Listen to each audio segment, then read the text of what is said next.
One win down, and hopefully, one more to go. Gilas Pilipinas returns on the hardwood as they take on Jordan in the final game of the FIBA Basketball World Cup Asian Qualifiers.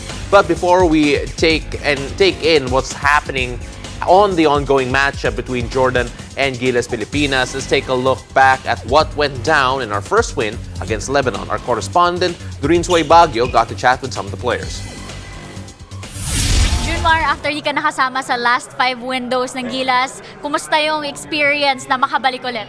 Siyempre, doon pa rin yun, masaya ako na nakasama ulit ako sa pool.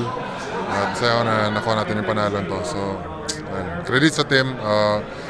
Ganda ng lalo na sa mga coaching staff, nila Coach Jot, nila Coach Team. Ganda ng preparation nila. Pinapahil talaga nila yung team para sa game na to. So, given na ikaw yung main big man, pinaka-veteran na big man ng team na to, ano yung reminder mo, lalo na sa mga batang players na naligdag? Kailangan lang namin sundin yung game plan namin. Then, maganda yung nilaro namin as a team. Last question, paano mo napapanatili yung katawan mo, yung mind mo na healthy given na nagigilas ka and then PBA pa? Mga lang, tulog, kain ng maayos, then yun lang, pahinga, katawan yung puhunan eh. So. Mason, today is your first time debuting for Gilas. What was the whole experience like? Can you tell us how it was like? It's an amazing feeling being out there in front of all these fans. It was something new to me because I've never played in front of so many people. But overall, it was a great experience. You finished with 11 points, if I remember correctly, and you really maximized the minutes you were given. What fueled that performance? Adrenaline. So just coming off the bench, hyping up all the guys, and then being able to step in the court really gave me a big adrenaline push. And then, I counted for it. In this whole experience, what would you say is your biggest takeaway as a player and as a person? Just the atmosphere. FIBA, it's a great competition. Lebanon, they're a great team. So being out there, it's unexplainable, really. So, but yeah, it was great. Yeah. Thank you. Justin, your debut game donning the Philippine jersey, what was that like? Man, it just brought so much joy to me, I'm just so happy, for the team. We got the win. That was the most important thing, and just being able to satisfy this crowd tonight. Your debut game and you're already player of the game. What fueled that performance, Justin?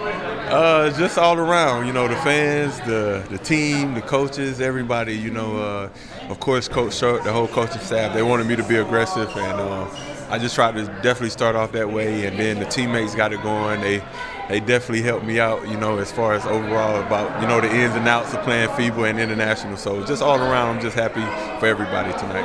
You went up against a team led by a former teammate, right, Amir Saud. What was it like seeing him again, but this time on the opposite side of the court? Man, it was good to see those guys. I haven't seen them in a few years, and unfortunately, what happened in Lebanon what that was, 2020 or 21, I'm not sure what year, but it's good to see them after that. I asked a couple guys about that, and told them I'm praying for them. So it's just good to see those guys in good spirits after all the country been through, and just overall, it was fun playing against them as well. We now move on to the match at hand as we speak to our correspondent, Dip Dipianco, who is at the Philippine Arena in Bocaue, Bulacan. Dip, what's the mindset of Gilas Pilipinas tonight?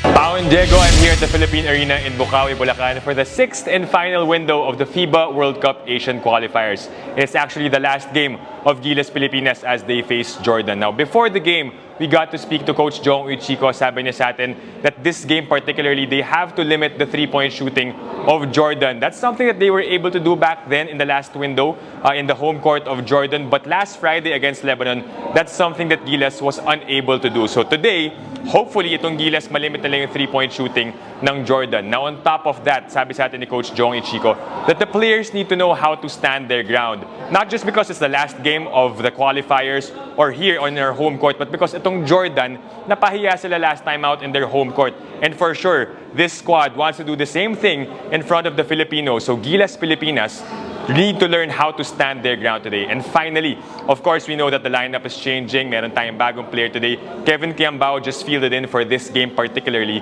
And Coach Jong told us this is the reason why they want to put players, new players, mga bata, so that come the World Cup in August, ready ang ating Gilas Pilipinas, that the coaches know what the players can do, they know what their strengths are para pagdating sa World Cup, alam natin sino yung ipapasok sa ating final lineup. And that's the latest here at the Philippine Arena in Bukawi, Bulacan. Back to you, Pao and Diego. Maraming salamat. That was our correspondent, Dip Tepianco. With him, no story is ever shallow. You can catch the ongoing game between Gilas Pilipinas and Jordan live on One Sports and via live stream on Signal Play and Smart Live Stream app. At the moment though, lahat ng mga sinabi ni Dip did not come through. 3-point shooting, Jordan has been having it. So far, 12 of 30 from beyond the arc. Itong Jordan shooting at 40%. At this very moment, Gilas Pilipinas trailing 66-51. You take a look at the first quarter, the first half in general, and defensively, Gilas having a hard time limiting the threes, as mentioned here by Dip. Well, it's one thing to know what you're gonna stop and doing your homework and knowing that, you know, Jordan is a good three-point shooting team, and another thing to execute it on the floor and try to stop the three-point shooting. Sometimes, even if you're there, you're challenging all the shots, and the other team is just making it, it's really gonna be tough to play defense. Sometimes you just have to weather the storm when that's happening, and that's what Gilas has to do right now, because offensively, they can also provide the firepower that Jordan's bringing to them right now. The question is, can they stop and defend that Jordan team? Of course, moving on to the other side naman, itong Gilas Pilipinas are actually shooting a better percentage from beyond the arc, around 46.6%.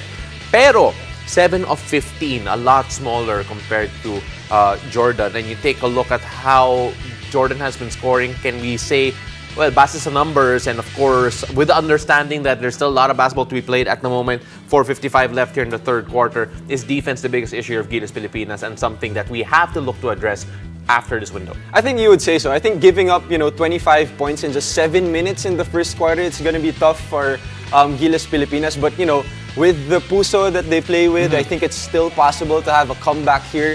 Offense won't be a problem. Let's see if they get locked down on defense and finish this game strong against Jordan. Absolutely. Again, you can catch that on One Sports Smart Live Stream app and the Smart Signal Play.